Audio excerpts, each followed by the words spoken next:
Today, we continue the conversation with a boxing champion and his incredible wife. I have watched enough Rocky and Creed movies to know that the real story happens behind the scenes and away from the boxing ring.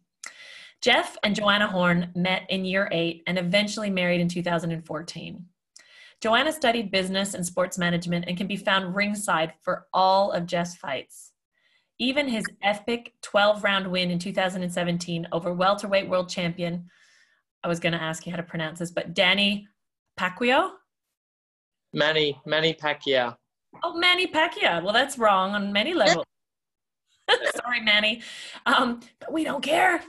To thousands of Aussie screaming fans in Brisbane, being crowned welterweight boxing champion threw Jeff into the limelight like never before.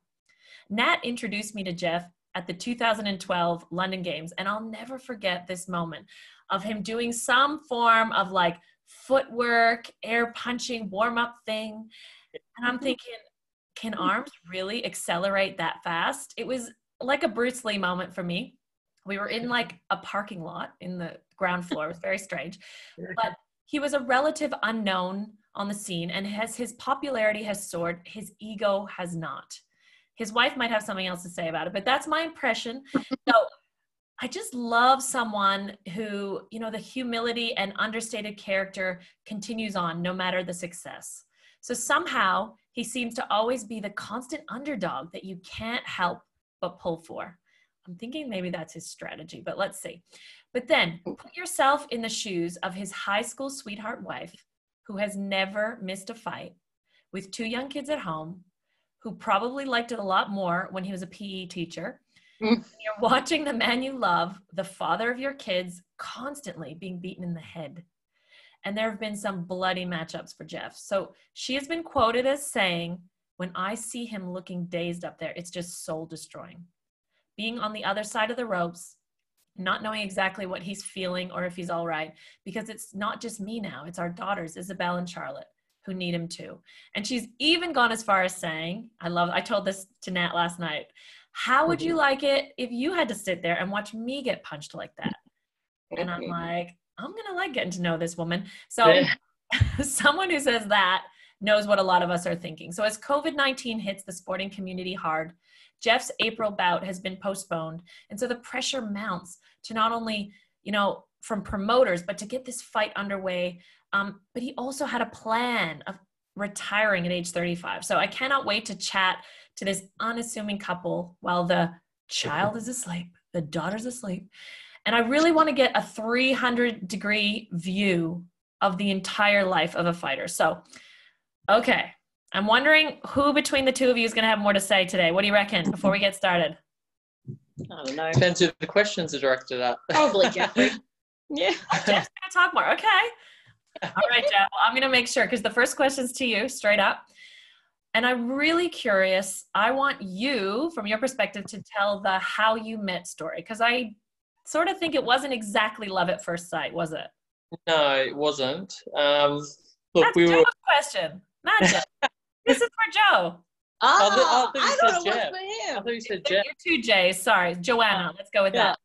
Okay.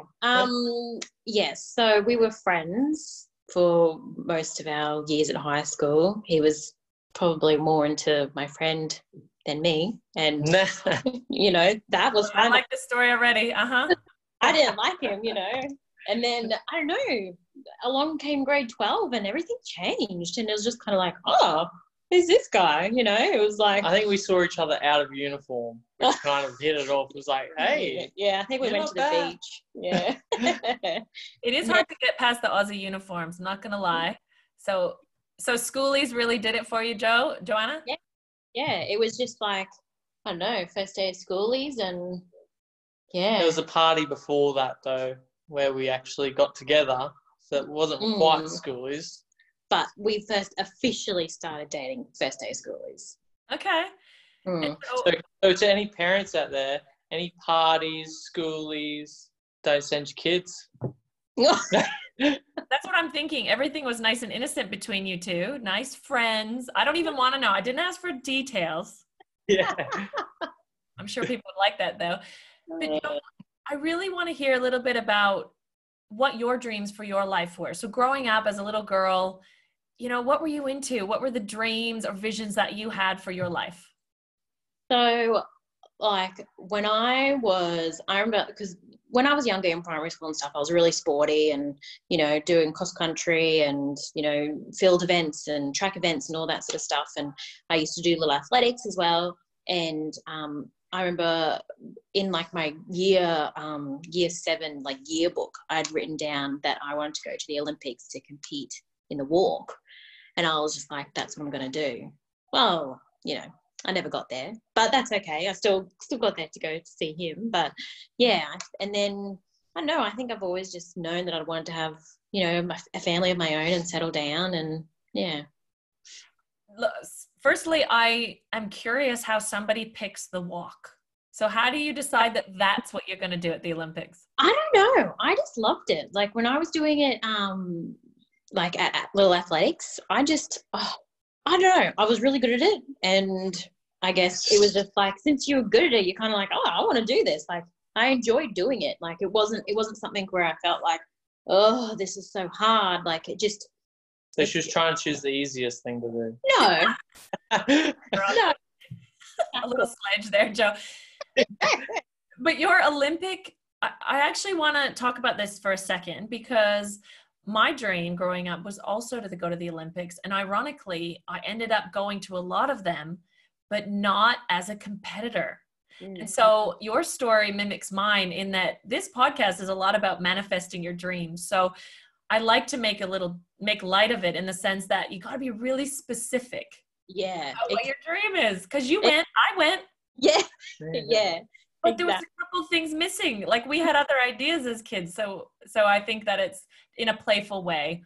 It's very interesting how getting really specific about what you want matters.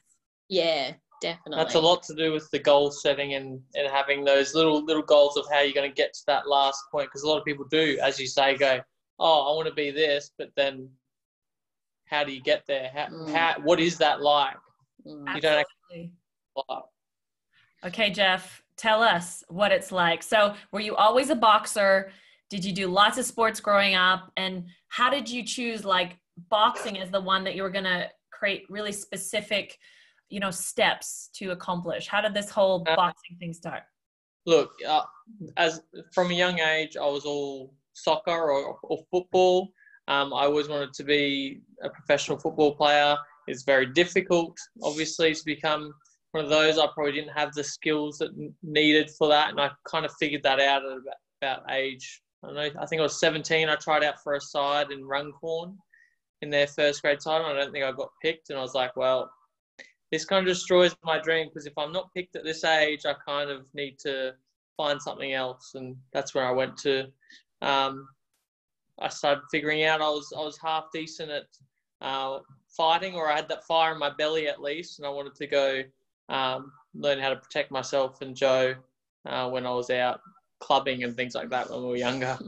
So what age did that start, the fighting part? 18. Oh, late. Is that late? Just after school, yeah, it's quite late for a boxer to start. Usually they're doing it since they were a kid, and I started fairly late, well, very late. I don't know any other boxers. I'm sure there is some. So like you said, so you're into like soccer or footy, like you're doing other sports, soccer, yep. And then you say to yourself, I've got the fire in the belly. But where did you have experience? Had you fought before? I think that came from probably getting bullied in school a bit too. And I got into some fights during school, and I didn't do too well in them. I got beat up, and I was kind of very frustrated because I had that feeling about myself that I did have the strength, but I think emotionally I was kind of, as soon as I got hit or something, I was like, oh, like I'm done. I'm finished. You kind of beat me. So that was frustrating, but that's what I was kind of like, oh, I really need to learn how to utilize my strengths, because I felt like I was strong, but mentally I wasn't. Oh, I like that. Okay. So a lot of people get bullied and they don't think about how to overcome that or how to do something about it. How do you feel like that little thing inside of you that used to fold mentally now rises up? Because you're kind of known for not folding mentally. That's kind of your strength. So how have you shifted that from, let's call it a weakness, to a strength? Yeah, I guess when you go to your lowest of lows, which is what I did. I had bad thoughts when I was a teenager, and I feel like I hit rock bottom in like around grade 10. I was just like, this sucks. Life sucks at this point, and felt very weak. And I was like, well, I need to kind of pick something I was good at and start going at it. And that's when I started really getting into sport and trying really hard in soccer, even though I didn't make it in that. But I was very good at athletics, and I think I was athletics champion in grade 11 and grade 12. So I was very focused on what I could do athletically, rather than like with my grades at school probably weren't the best. So that's what kind of made me steer towards hoping to get a professional career in something. And I was aiming, as I said, for football, but it turned into boxing. So I'm getting a picture here. So school, you were challenged with the academic side of things, and so sport was your outlet to not feel so crappy, I guess. Yeah, well, I was good at it, so I wanted to do more sport than kind of sit in the classroom. And what about your relationship with Joanna and families? How did that shape into sport for you in terms of priorities? From the beginning? How did it stay? Yeah, because I mean, obviously you guys got together, and then as you start to see, okay, it's not soccer, it's going to be boxing. How does a relationship prioritize into that kind of career? Do you see them going hand in hand, or did you feel like you were making choices, or what was going on? Yeah, look, it wasn't probably the easiest sport to take up, because she was very worried about me through my whole career, especially when I said I wanted to start fighting, which is a year or so into the sport, and taking on these big names and Australian champions and things like that. It was quite hard, and it was hard for me too. But look, we pushed through, and she would follow me and support me in that. And it started getting hard again when life started kind of flowing by, and we're like, well, I need to start earning some more money.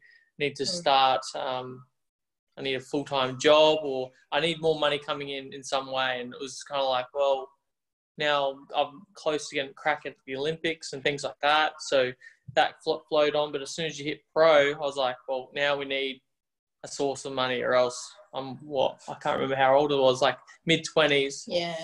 Not really too much to my name, and I need to kind of be fighting for something. So that's why I really went pro as well.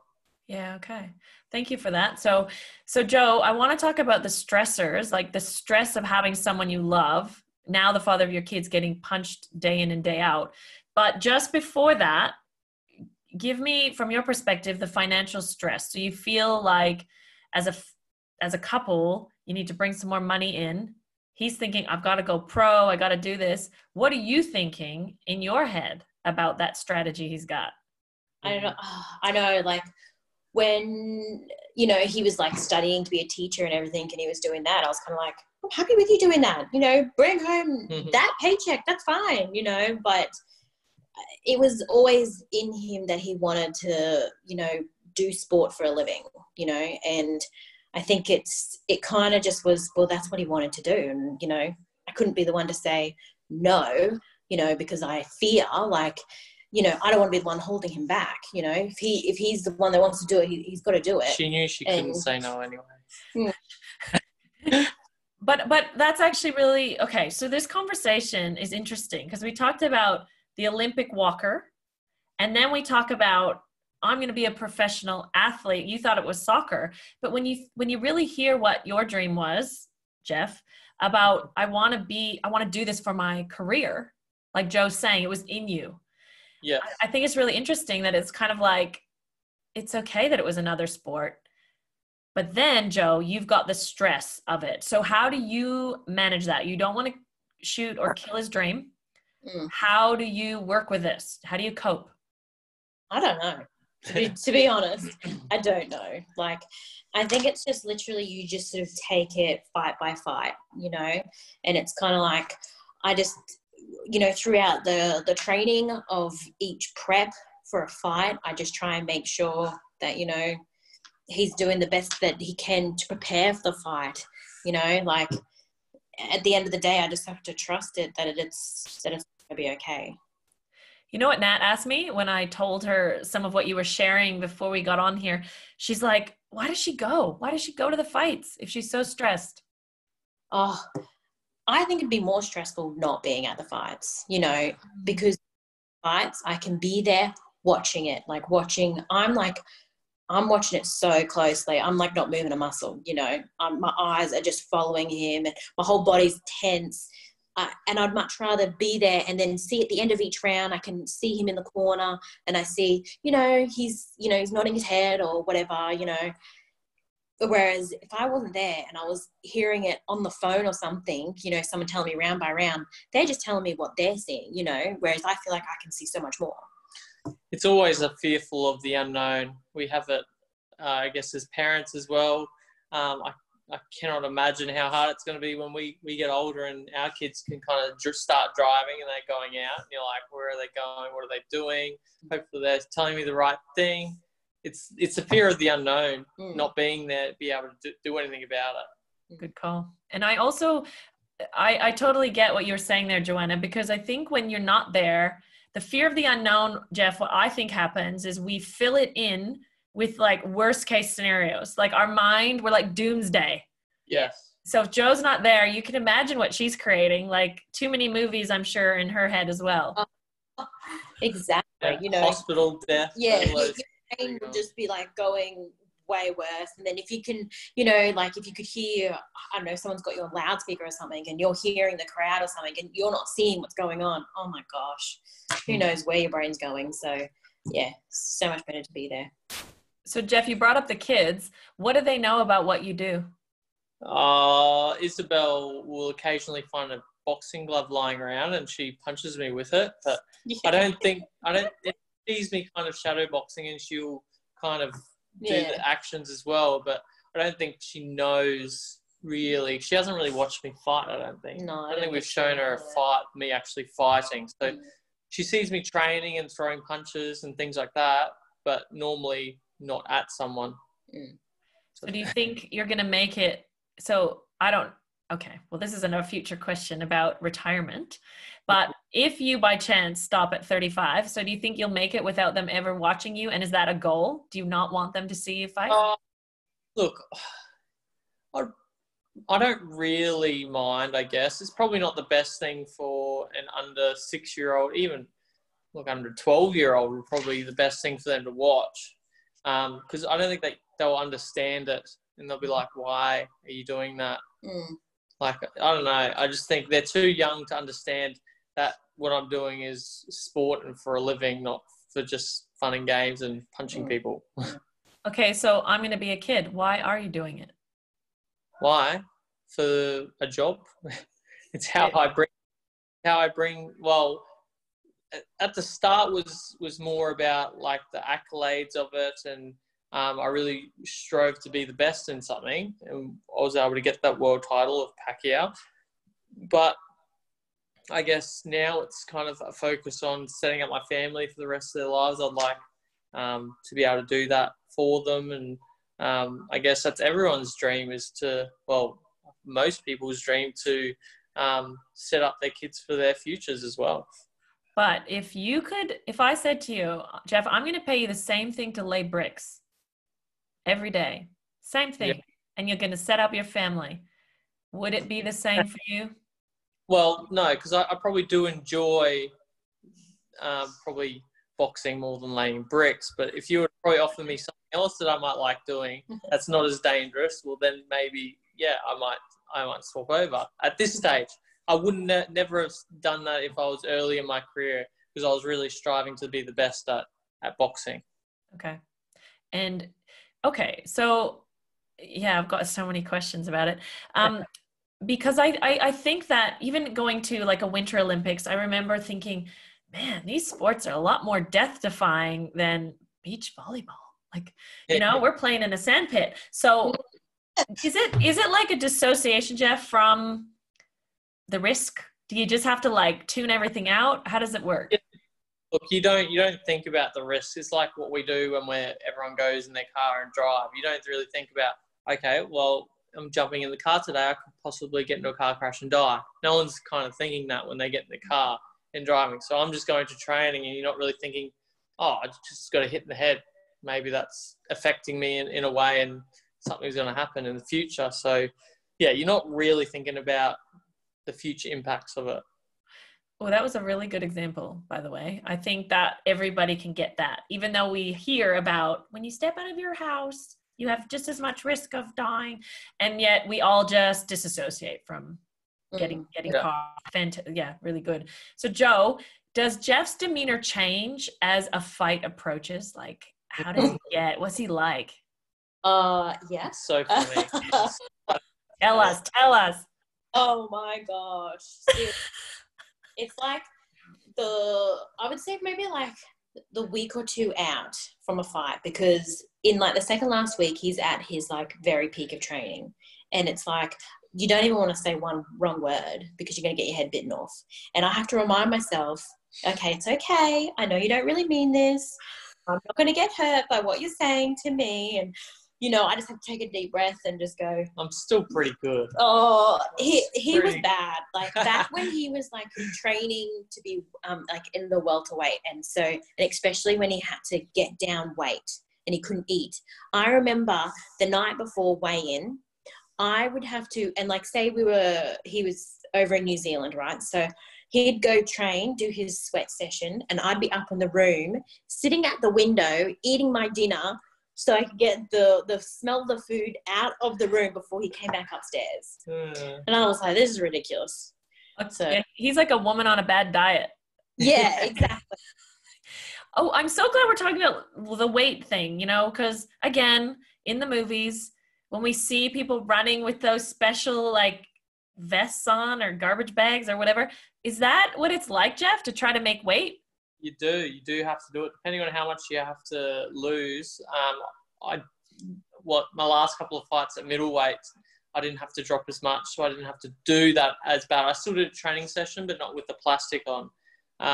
When I was making welterweight, I had to put the special plastic suits on where it covers like to your wrist, to your ankles, and then you put socks over it so that all the heat kind of traps. Wear like a beanie. Yeah, and I could put a beanie on, so all the heat in my body kind of stays there, and I'm working out. So, yeah. How do you compete in that state? So when I did a keto diet, and one time I was like, oh, I'm feeling it.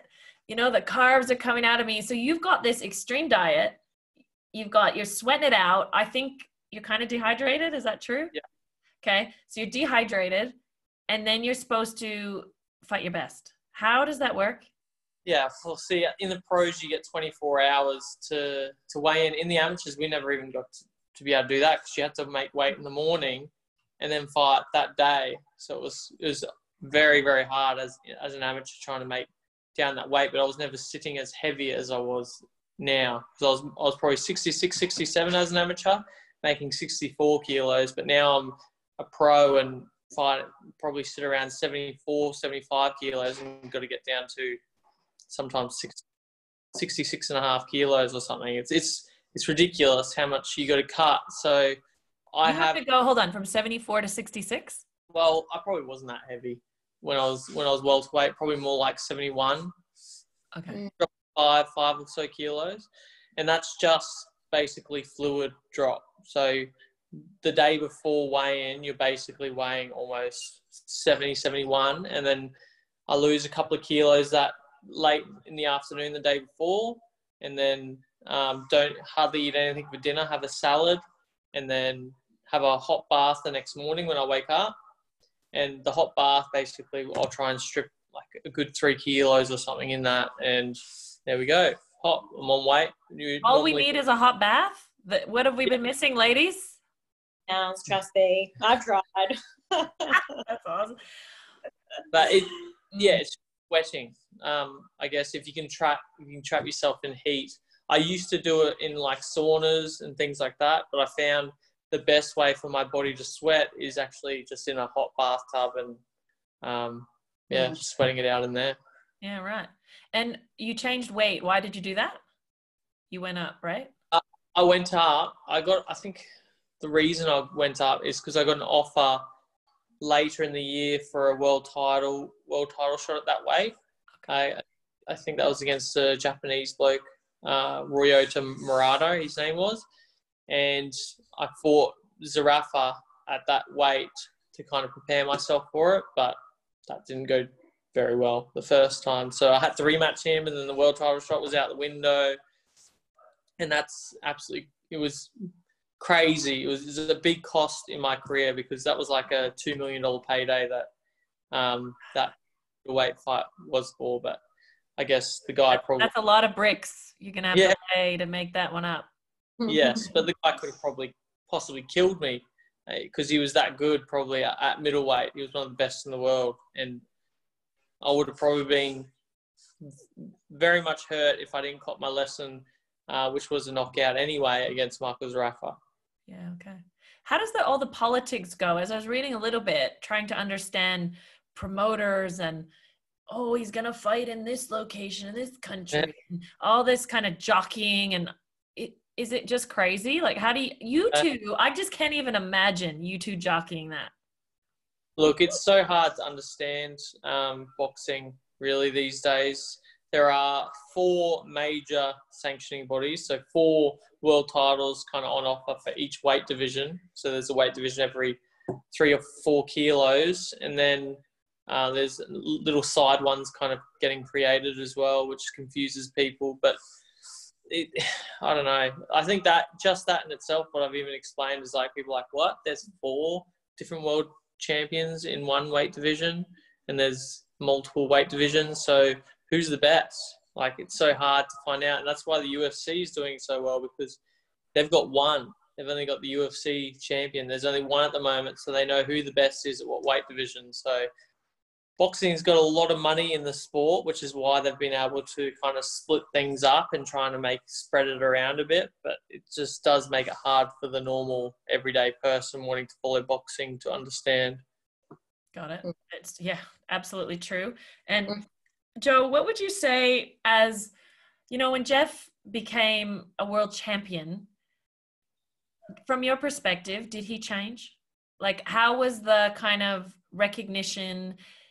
Like you say, all of a sudden people, they just drop any kind of class it's just Jeff and world champion. Did he change? Because to me, Jeff, you've always just seemed the same. But Joe, from your perspective, what do you reckon? To be honest, no. And I think a lot of people were kind of maybe like family and friends, but maybe a little bit worried that he was going to get like a big head and, he was going to be like, oh, I'm so good, but it really wasn't. And I guess we've got such a good family and friends around us that, they know how to sort of knock you back down a few pegs. Keep you in the line anyway. Yeah, so... And like we both would never want to kind of, be like that anyway. I think we're so much in our own bubble that sometimes we forget what like the world sees him as. So when we go out shopping, you kind of sort of forget, and then people are like, oh my God, you Jeff Horn? Can I get a photo? And you're kind of like, oh yeah, we kind of sometimes just forget. Yeah. Does he try to get out of doing the dishes, like right after he wins? Does he think, hello, honey, did you see what I just did? Like that kind of thing? Oh, every night. No. That's not a world champion thing. That's just a Jeff Horn thing. No. I make sure he does the dishes still and take everything. He doesn't get out of it. She cooks and I clean up. That's we have that. Yeah, we have that. I grew up that way too. It's funny how when you just sort of like relay these patterns sometimes, the way you grew up. See, but I do the slave work. If I was ever alone or Joe left me, I wouldn't know what to do with myself. And I remind him that all the time. The sign of a good relationship, I think. I call that hypnosis, Joe. I do that to Nat. I say, your life without me would be terrible and boring. And I said it for like 12 years. And then one day it just like came out of her so naturally. Yeah. Yes. Like they were her words. I love it. So, Jeff, are you surprised at the career you've had so far? Yes, I have. But I guess it's something when you're younger, you never picture like the results, I guess, from things. Like I never kind of like pictured what house I was going to be living in when I was older. I never pictured like what I'd be able to do. Anything associated with any type of money or fame, I kind of didn't really think about it because it's not where I thought. When I was a kid, all I thought about, I wanted to be the best at something. And I wanted to be viewed like how, I guess, I'm viewing someone. But I don't actually picture what living like that is going to be like. So, like going to the shops, and it's fine when you have a few people saying hello to you. But if you've got like, I could imagine a superstar out there, or just after the Pacquiao fight when my name was very hot in the media, people just constantly, I felt like I couldn't go out. And some people like that you're just constantly having people come out wanting to take photos. And as accommodating as I am for taking photos with people, it could get too much. I could see how it could get too much for a lot of people. We've been watching the Netflix The Last Dance with Michael Jordan. I don't know if you two are watching it. Are you not watching it? Oh, come on. It's so good. Especially for what you guys are doing. It's really, Nat and I were sad because it just came to an end. But he said one thing. He's like, people want to be like Mike, but they want to be like Michael Jordan for an hour. He's like, nobody wants to do the work I do. Nobody wants the media attention. Like, it's exhausting. What you just described, times 1,000. And I think it really shows that. And that's what I'm glad you two are showing, is the full picture. Because that's what the dream that you had, Jeff, was kind of based on half the picture, really. It's like just the fight and winning and being the best. It's just the good parts. Like, you're going, oh, that'd be awesome winning. Imagine holding up a belt and being the best, people saying you're the best at something, but you're like, what if people like are constantly thinking you're the best, and they want to be seen with you or hear you? This is what people are like. Like, we're all like it. We all want to, if we saw someone walking down the street that was a famous person, you'd be like, hey, that's cool. You should get a photo with them or say hello or something. Yeah, it's such a good thing to address, because we always see it not from the point of view of the person you're approaching. Yeah, exactly. You have to think about it from your own perspective and your autograph that you want to selfie. And so, Jeff, COVID-19 has changed some things. You know, you're meant to be in Townsville in the big new stadium against kind of a really, Nat was explaining it to me, actually, the story behind this young guy. I was like, isn't it some Aussie guy? And she's like, yeah, but he's the son of the greatest.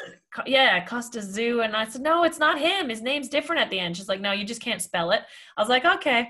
So she said it's spelled really strange. So how are you dealing with change? Are you flexible? Are you adaptable? How are you going? Yeah, look, all through like kind of lockdown time that we had, I was doing still workouts at home. I went through that whole period without throwing a punch, but look, it was good because I could kind of like let kind of little injuries and niggles kind of go away, and I was still just focusing on my aerobic fitness and going on the bike or doing some weights and things like that. Okay, cool. So you're dealing with that pretty well. I hear Bubba in the background. Which is fine. This is life, right?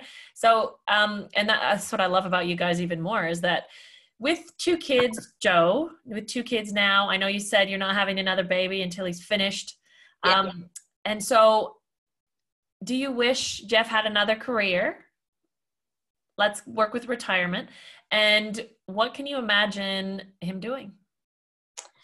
Oh, like Jeffrey says this to me all the time. He's like, would you take back, knowing what you know now, would you take back me doing boxing? And I'm like, well, yeah, because so far everything's been fine, So yeah, go for it. But at the same time, I've been a stress case for like 10 years, and it's kind of like, but the answer was she wouldn't take it back.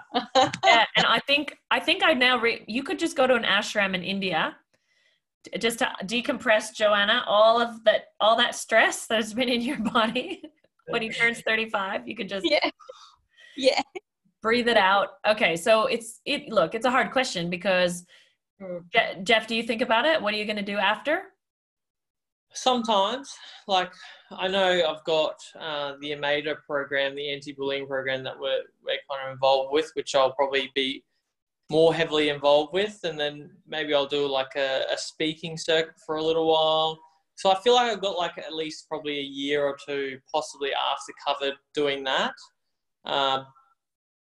But yeah, I don't know. For a long term, what am I going to do? That is a very, very good question. And I guess I'm still kind of thinking, yeah, I don't know. But just let life do its course and I'll flow into something. I don't know. This must be what teenagers feel like coming out of like high school when everyone's like, what are you going to do? Yeah. So, yeah, what's your backup plan? So I guess my last kind of question is, what's your physical and emotional come down after a fight? Like, do you have a process for dealing with that, Jeff? Just kind of hanging out with family and friends, and I don't know, probably playing games, Eating chocolate, eating food that I haven't been able to eat for ages. Just kind of having everything bad in that way. Yeah, just kind of laying back, chilling, and not really doing too much. Going on a holiday, going to the beach or something. That's they're probably the main things. Is just to kind of just completely relax and shut off, and enjoy life for a little while. So currently, and this is for both of you, are you in a prep phase? Like, because there's a bit of uncertainty, like what are you in? Is he on that diet, Joe? What's happening? Like, where's the state of affairs?